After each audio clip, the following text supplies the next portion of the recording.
കേരളത്തിലെ ആദ്യ അണക്കെട്ടായ മുല്ലപ്പെരിയാർ ഡാം സ്ഥിതി ചെയ്യുന്നത് ഇടുക്കി ജില്ലയിൽ പെരിയാറിന്റെ പ്രധാന പോഷക നദിയായ മുല്ലയാറിലാണ്. ബ്രിട്ടീഷ് എഞ്ചിനീയറായ ജോൺ പിമിക്കക്കിന്റെ നേതൃത്വത്തിൽ 1887 മുല്ലപ്പെരിയാർ അണക്കെട്ടിന്റെ നിർമ്മാണം ആരംഭിക്കുന്നത്. 1895 ഇത് പൂർത്തീകരിക്കുകയും ചെയ്തു.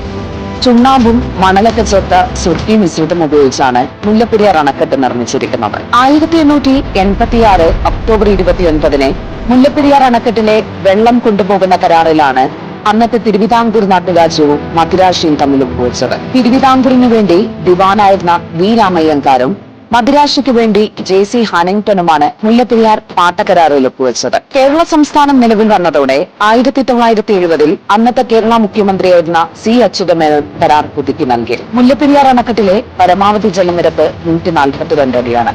മുല്ലപ്പെരിയാറിലെ വെള്ളം ശേഖരിച്ചു വയ്ക്കുന്നത് തമിഴ്നാട്ടിലെ വൈഗ അണക്കെട്ടാണ്.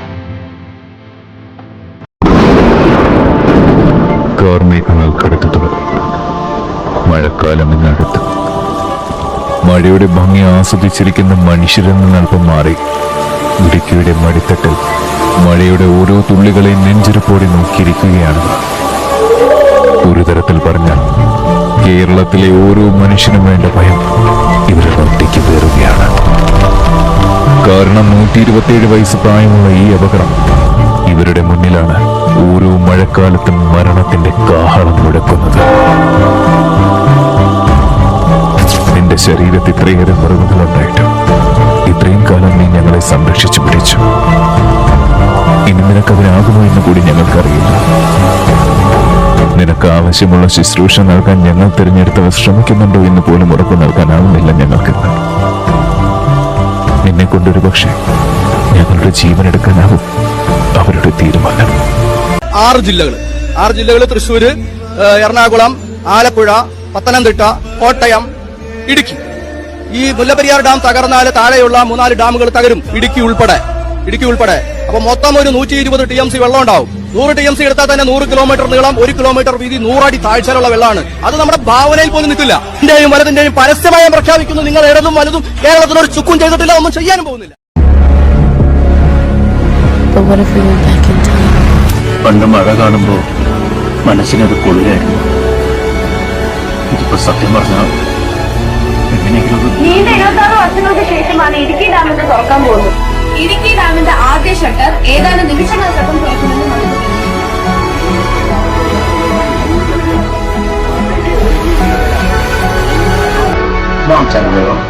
ദൈവം എന്നൊക്കെ പറഞ്ഞ ഈ മോളിനെ തന്നെ വിളിച്ചില്ലേ? ദൈവം എന്നൊക്കെ പറഞ്ഞ പ്രളയരക്ഷാ പ്രവർത്തനത്തിന് കൊല്ലത്തുള്ള കൂടുതൽ മത്സ്യത്തൊഴിലാളികളെ പുറപ്പെട്ടു.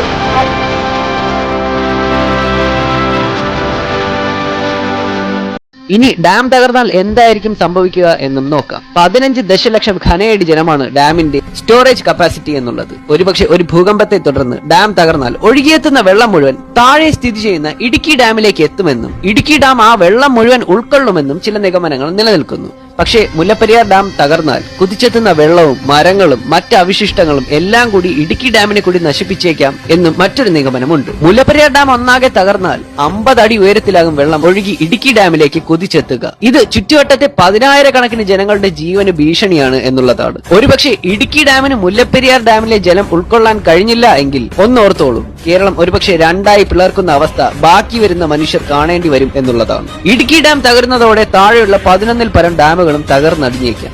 ഇങ്ങനെ സംഭവിച്ചാൽ എറണാകുളം, ഇടുക്കി, കോട്ടയം, ആലപ്പുഴ ജില്ലകളിലെ ജനങ്ങളെ ഇത് സാരമായി ബാധിച്ചേക്കാം. എറണാകുളത്തൊന്നും ഒരു പൂച്ചക്കുഞ്ഞു പോലും ബാക്കി ഉണ്ടാകില്ല എന്നാണ് ചില നിഗമനം. ഒരു ഡാം തകർന്നാൽ അത്ര വലിയ ദുരന്തത്തിൽ അവസാനിക്കുമോ എന്നൊരു സംശയം നിങ്ങളിൽ പലർക്കും ഉണ്ടാകാം. അതിനുള്ള ഉത്തരമാണ് ചൈനയിലെ ബാൻഷാവോ ഡാം ഡിസാസ്റ്റർ. 1975 ബാൻഷാവോ ഡാം തകർന്നു മരിച്ചത് ഏകദേശം 1.25 ലക്ഷത്തിലധികം പേരാണ്. ചരിത്രത്തിലെ തന്നെ ഏറ്റവും അധികം ആൾക്കാർ കൊല്ലപ്പെട്ട ഡാം ഡിസാസ്റ്ററായി ഇന്നും ബാൻഷാവോ ഡാം ഡിസാസ്റ്റർ തുടരുന്നു. മുല്ലപ്പെരിയാർ ഡാം പൊട്ടിക്കഴിഞ്ഞാൽ എന്തായിരിക്കും സംഭവിക്കുന്ന? 1, 2 നമുക്കിപ്പോ രക്ഷപ്പെടണമെങ്കിൽ ഇവിടുന്ന് ഏത് ജില്ലയിൽ പോകണം? അല്ല, ഇത് ചരിത്രത്തിൽ തന്നെ തെളിവുണ്ട്. ഇത് 1924 മുല്ലപ്പെരിയാർ ഡാം പാർഷ്യലി തകർന്നതാണ്. അന്ന് കേരളം മുഴുവൻ ഇല്ലാണ്ടായി. 99 വെള്ളപ്പൊക്കം എന്ന് മലയാള മേഖലയിൽ പറയണം. 99 വെള്ളപ്പൊക്കം അതാണ്. അത്ര സീവിയർ ആവാൻ കാരണം ഈ ഡാം തകർന്നതാണ്. അന്ന് 4.58 ലക്ഷം രൂപ ഉടനെയാണ് റീകൺസ്ട്രക്ട് ചെയ്തത്. അതായത് ഇന്നത്തെ മണി വാല്യൂ അനുസരിച്ച് 232 കോടി രൂപ. ഒരു മേജർ റീകൺസ്ട്രക്ഷൻ അവിടെ നടന്നത്. അപ്പൊ ഇനി തകർന്നാൽ അന്ന് ഈ മുല്ലപ്പെരിയാർ ഡാം മാത്രമേ ഉള്ളൂ. മനസ്സിലായ? വേറെ ഡാമില്ല കേരളത്തിൽ അന്ന്. ഇന്ന് എത്ര ഡാം? ഇന്ന് 84 ഡാംസ് ഉണ്ട് കേരളത്തിൽ. മാത്രമല്ല ഈ ഇടുക്കി ഡിസ്ട്രിക്റ്റിൽ തന്നെ 14ഓളം ഡാംസ് ഉണ്ട്. ഈ ഡയറക്റ്റ് ലൈനിൽ 3-4 ഡാംസ് ഉണ്ട്. ഇടുക്കി അണക്കെട്ട് അല്പസമയത്തിനകം തുറക്കും. നീണ്ട 26 വർഷങ്ങൾക്ക് ശേഷമാണ് ഇടുക്കി ഡാം ഒന്ന് തുറക്കാൻ പോകുന്നത്. ഇടുക്കി ഡാമിന്റെ ആദ്യ ഷട്ടർ ഏതാനും നിമിഷങ്ങൾക്കകം തുറക്കുമെന്ന്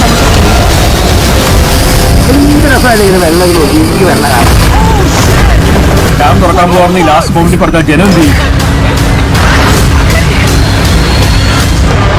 നമ്മൾ ദിവസവും കാണുന്ന കടലിലെ വെള്ളത്തിനൊക്കെ വലിയ വെള്ളമൊന്നുമല്ലോ.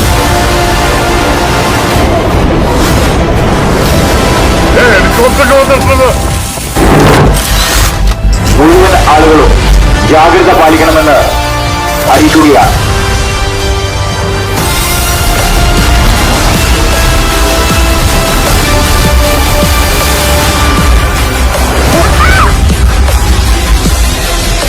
മുല്ലപ്പെരിയാർ ഡാം തകർന്നാൽ പഴയ കേരളം ഉണ്ടാകും.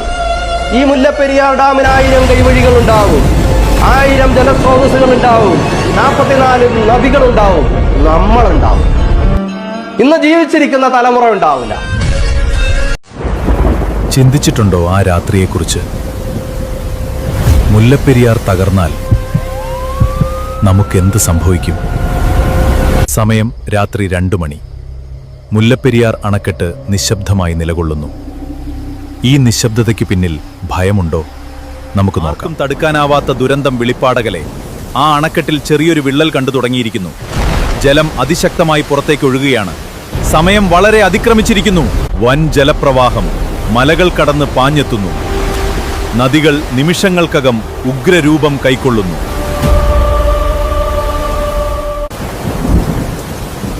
ഇത് മുല്ലപ്പെരിയാർ ദുരന്ത നിവാരണ സേനയാണ്. അടിയന്തര സാഹചര്യമാണ്. ജാഗ്രത പാലിക്കുക. എത്രയും വേഗം സുരക്ഷിത സ്ഥാനങ്ങളിലേക്ക് മാറുക. പെരിയാറിന്റെ തീരത്ത് ഒരു വലിയ ഇടിമുഴക്കം കേട്ടു. പതിറ്റാണ്ടുകളായി കാത്തുസൂക്ഷിച്ച ആ വലിയ ഭിത്തി തകർന്നു. പെരിയാറിലൂടെ ഒരു കറുത്ത ഭിത്തി പോലെ വെള്ളം കുതിച്ചു പായാൻ തുടങ്ങി. താഴെയുള്ള ഗ്രാമങ്ങളൊന്നും അറിഞ്ഞിരുന്നില്ല. ആദ്യത്തെ 1 മണിക്കൂറിൽ വെള്ളം വള്ളക്കടവ്, വണ്ടിപ്പെരിയാർ ഭാഗങ്ങളിലേക്ക് ഇരച്ചു കയറി. വീടുകളും കടകളും നിമിഷനേരം കൊണ്ട് വെള്ളത്തിനടിയിലായി. ആളുകൾ ഓടി രക്ഷപ്പെടാൻ ശ്രമിച്ചെങ്കിലും പ്രകൃതിയുടെ ആ കുത്തൊഴുക്കിനു മുന്നിൽ അവർ നിസ്സഹായരായി. 6 മണിക്കൂർ പിന്നിട്ടപ്പോൾ പെരിയാറിന്റെ ഇരുവശത്തുമുള്ള ടൗണുകൾ അപ്രത്യക്ഷമായി. തൊടുപുഴ മുതൽ കാലടി വരെയുള്ള പ്രദേശങ്ങൾ പൂർണ്ണമായും വെള്ളത്തിനടിയിലായി. 12 മണിക്കൂറായപ്പോൾ പെരിയാറിലെ വെള്ളം ആലുവയെയും കൊച്ചിയുടെ പ്രാന്തപ്രദേശങ്ങളെയും വിഴുങ്ങി. ലക്ഷക്കണക്കിന് ആളുകൾക്ക് എന്ത് സംഭവിക്കുന്നു എന്ന് ആർക്കും അറിയില്ലായിരുന്നു. വെള്ളം പതുക്കെ താഴാൻ തുടങ്ങിയെങ്കിലും ബാക്കി വെച്ചത് വെറും ചെളിയും ശവങ്ങളും തകർന്നടിഞ്ഞ വീടുകളും മാത്രമായിരുന്നു. ഒരു കാലത്ത് ജീവസുറ്റതായിരുന്ന പെരിയാർ തീരം ഇപ്പോൾ ഒരു ശ്മശാനമായി മാറിയിരിക്കുന്നു. പ്രകൃതി വീണ്ടും ശാന്തമായി. പക്ഷേ മനുഷ്യൻ അവിടെ ഉണ്ടാക്കിയതെല്ലാം എന്നേക്കുമായി മായ്ച്ചു കളഞ്ഞിരിക്കുന്നു. വായുമാർഗമെത്തിയ ഹെലികോപ്റ്ററുകളും രക്ഷാപ്രവർത്തകരും ചെളിയിൽ പുതഞ്ഞ വീടുകൾക്കുള്ളിൽ ജീവൻ തിരഞ്ഞു. 1 മാസം തികയുമ്പോൾ വെള്ളം പൂർണ്ണമായും ഇറങ്ങി. പക്ഷേ ബാക്കി വെച്ചത് വെറും മണ്ണും കല്ലും മാത്രമാണ്. വിദ്യാഭ്യാസത്തിന്റെ വില അറിയാത്ത രക്ഷിതാക്കളുണ്ടെങ്കിൽ മക്കൾ ഇങ്ങനെ തന്നെയായിരിക്കും. വിദ്യാഭ്യാസത്തിന്റെ വില നമുക്ക് ഉണ്ടാക്കാറുണ്ട. ആദ്യം വേണ്ടത് പ്രായോഗിക വിദ്യാഭ്യാസവും. അത് ഞങ്ങൾക്ക് വേണ്ടുകളുണ്ട്, ഇവനും ഉണ്ട്. നിങ്ങളുടെ പ്രായോഗിക വിദ്യാഭ്യാസം കടലിൽ പോണതല്ലേ? ഇവന്റെ അപാര ബുദ്ധി വെച്ച് ഇവനും പറ്റിയ പണി അതാണ്. ഇവനെ ഇതിലും നല്ലത് മീൻ കച്ചവടത്തിന് വിടുന്നതാണ് ഇഷ്ടം. ഒരുപാടങ്ങട് പുച്ഛിക്കല്ലേ സാറേ. കേരളം മൊത്തം വെള്ളത്തിൽ മുങ്ങിയപ്പോ എന്ത് ചെയ്യണമെന്നറിയാതെ പേടിച്ചു നിന്ന ആയിരക്കണക്കിന് ജനങ്ങളെ രക്ഷിച്ചത് നല്ല കരളുറപ്പുള്ള കടലിന്റെ മക്കളായ ഞങ്ങളാ. അല്ലാതെ ജെട്ടി പുറത്തു ചേർക്കണ സൂപ്പർമാനല്ല, ഫിഷർമാൻ. നേരം പതിയെ വെളുത്തു തുടങ്ങുമ്പോ പടിഞ്ഞാറൻ കാറ്റിന്റെ തണുപ്പിൽ ഡിം ലൈറ്റിന്റെ വെട്ടത്തിൽ പതിയെ വള്ളങ്ങൾ കടലിലേക്ക് പോയി തുടങ്ങും. ആര്യക്കാരനും അമരക്കാരനും സ്രാങ്കും ചാട്ടക്കാരനും ഒക്കെയായി ഇരമ്പി വരുന്ന തിരമാലയെ കീറിമുറിച്ച് വള്ളം പതിയെ പടിഞ്ഞോട്ട് തള്ളി തുടങ്ങും. വള്ളത്തിന്റെ തുഞ്ചത്ത് നിന്ന് അമരക്കാരൻ കമാൻഡ് കൊടുക്കുമ്പോൾ ചാട്ടക്കാരൻ ആഴക്കടലിലേക്ക് ചാടും. പിന്നീട് വലയും വട്ടം വിരിച്ച് താളത്തിൽ പാട്ടും പാടി വലയങ്ങ് വലിച്ചു കയറ്റുമ്പോ ചിലപ്പോ വല നിറയെ മീന് കാണും, ചിലപ്പോ ഒന്നും ഉണ്ടായില്ല. പ്രളയം വന്ന് മുങ്ങിയ കേരളത്തെ പൊക്കിയെടുക്കാൻ റിസ്ക് എടുത്ത മത്സ്യത്തൊഴിലാളികളുടെ ഡെയിലി ലൈഫാണിത്. കാറ്റും പേമാരികളും പ്രതീക്ഷിക്കാതെ വരുമ്പോ കടല് കവർന്ന ഒരുപാട് ജീവനുകളുണ്ട്. പക്ഷേ കടലിന്റെ മക്കളെന്ന് പറയാൻ ഞങ്ങൾക്ക് അഭിമാനമാണ്. 300 രൂപയുടെ മീൻ വാങ്ങിയിട്ട് അതിന് 250 രൂപ തരാം എന്ന് വില വീശുമ്പോ, ഒരു വർഷം മുമ്പ് എന്റെ ബോട്ടിൽ കയറാൻ ഒരാളിന് 500 രൂപ എന്നൊരു മത്സ്യത്തൊഴിലാളി നമ്മളോട് പറഞ്ഞില്ല എന്ന് നമ്മൾ ഓർക്കണം. ദൈവങ്ങൾ മനുഷ്യർക്കുള്ളിലാണ് എന്ന് നമ്മളെ പഠിപ്പിച്ചൊരു സംസ്കാരമാണ് നമ്മുടേത്. ആ സംസ്കാരത്തെ ദൈവങ്ങൾ മനുഷ്യർക്കിടയിലുമുണ്ട്. മഹാപ്രളയത്തെ അതിജീവിച്ചെത്തിയവർക്ക് രണ്ടാം ജന്മം നൽകിയത് രക്ഷാപ്രവർത്തനത്തിൽ പങ്കാളികളായ മത്സ്യത്തൊഴിലാളികളാണ്. ദൌത്യം പൂർത്തിയാക്കിയെത്തിയ മത്സ്യത്തൊഴിലാളികൾക്ക് നന്മ വരട്ടെ എന്ന് പ്രാർത്ഥിക്കുകയാണ് ജീവിതം തിരികെ കിട്ടിയത്. My name is Riju care. ഞാൻ ഈ മുല്ലപ്പെരിയാറിനെ കുറിച്ചൊക്കെ കുറെ ചെയ്തിട്ടുണ്ട് കേട്ടോ, വീഡിയോസ് ഒക്കെ. അപ്പൊ അതിൽ നമ്മുടെ ഫിഷർമാൻസ് ഒക്കെയാണ് ഏറ്റവും പ്രധാനമായിട്ടുള്ള ഹീറോ. അപ്പൊ നമ്മളൊന്നും അല്ല, ഞാനൊക്കെ കുറെ ഹെൽപ്പ് ചെയ്തിട്ടുണ്ട്, പലരും രക്ഷിച്ചിട്ടുണ്ട്. ആ 2015 സമയത്ത് അവരെ വീഡിയോസ് സതീശനാണ് ഇപ്പോഴത്തെ മുഖ്യമന്ത്രി. അപ്പൊ പുള്ളിക്ക് അറിയാം കറക്റ്റ് ആയിട്ട് എന്താണ് നമ്മുടെ വെള്ളപ്പൊക്കം 2015 വന്നുള്ള ഒരു സീരിയസ്നെസ് അറിയാം പുള്ളിക്ക്. അപ്പൊ അതുകൊണ്ട് പുതിയൊരു ഡാമിനെ കുറിച്ച് ഇപ്പൊ ആലോചിക്കും. അതേപോലെ വിജയ് സാറായിട്ട് സംസാരിക്കുക, അതേപോലെ കേന്ദ്രത്തില് മോദിജിയായിട്ട് സംസാരിക്കുക, മോദിജിയുടെ ഫണ്ടുകളൊക്കെ യൂസ് ചെയ്യിപ്പിക്കുക. അതേപോലെ അത് പറ്റിയില്ലെങ്കിൽ വിദേശത്തു നിന്നുള്ള ഫണ്ട് റേസ് ചെയ്യുക. അതല്ലാന്നുണ്ടെങ്കിൽ നമ്മുടെ പ്രൈവറ്റ് ഫണ്ട്സ് യൂസ് ചെയ്യുക. ഇതൊക്കെ ചെയ്ത് കഴിഞ്ഞാൽ ഒരു ഡാം സിമ്പിൾ ആയിട്ട് നിർമ്മിക്കുക. പിന്നെ വിജയ് സാറിന് എന്താ പ്രോബ്ലംസ് ഒന്നും എനിക്കറിയില്ല. ജനങ്ങൾക്ക് വെള്ളം കിട്ടിയാൽ മതി, അല്ലാണ്ട് ആൾക്കാരെ കൊള്ളണമെന്ന് തമിഴ്നാട്ടിലെ ജനങ്ങൾക്ക് ആവശ്യം ഉണ്ടാവില്ല. അപ്പൊ അതുകൊണ്ട് പ്രത്യേകിച്ച് അവരൊക്കെ ആയിട്ട് സംസാരിച്ചുകൊണ്ട് നമ്മുടെ കേരള ഗവൺമെന്റ്, ഇപ്പോഴത്തെ പുതിയ ഗവൺമെന്റ് ഈ പുതിയൊരു ഡാമിന് വേണ്ടി എല്ലാവിധ ഇതും ചെയ്യണം. ഇനി ഫണ്ടിന്റെ കേസാണെന്നുണ്ടെങ്കിൽ നമുക്ക് റേസ് ചെയ്യാൻ ഇഷ്ടംപോലെ ഓപ്ഷൻസ് ഉണ്ട് വേൾഡ്. അതേപോലെ തന്നെ US-ന്റെ ഒക്കെ ടെക്നോളജി ഇവരെയൊക്കെ യൂസ് ചെയ്തുകൊണ്ട് നമുക്ക് പുതിയൊരു ഡാം ഇവിടെ നിർമ്മിക്കുക. അതെന്ന് പറഞ്ഞാൽ സാറ്റിസ്ഫാക്ഷൻ ആയിട്ടുള്ള ഡാം. പിന്നെ പഴയ ഡാമിന്റെ ഇതില്ലെന്നുണ്ടെങ്കിൽ അത് മാറ്റി സ്ഥാപിച്ചിട്ട് വേറൊരു ഡാം നിർമ്മിച്ചുകൊണ്ട് വെള്ളം അങ്ങോട്ടേക്ക് ഒഴുക്കി തമിഴ്നാട്ടിലെ ജനങ്ങൾക്ക് നമുക്ക് സുരക്ഷിതത എന്ന് പറഞ്ഞുകൊണ്ട് നമ്മുടെ ചാനൽ എല്ലാവരും സബ്സ്ക്രൈബ് ചെയ്യാം.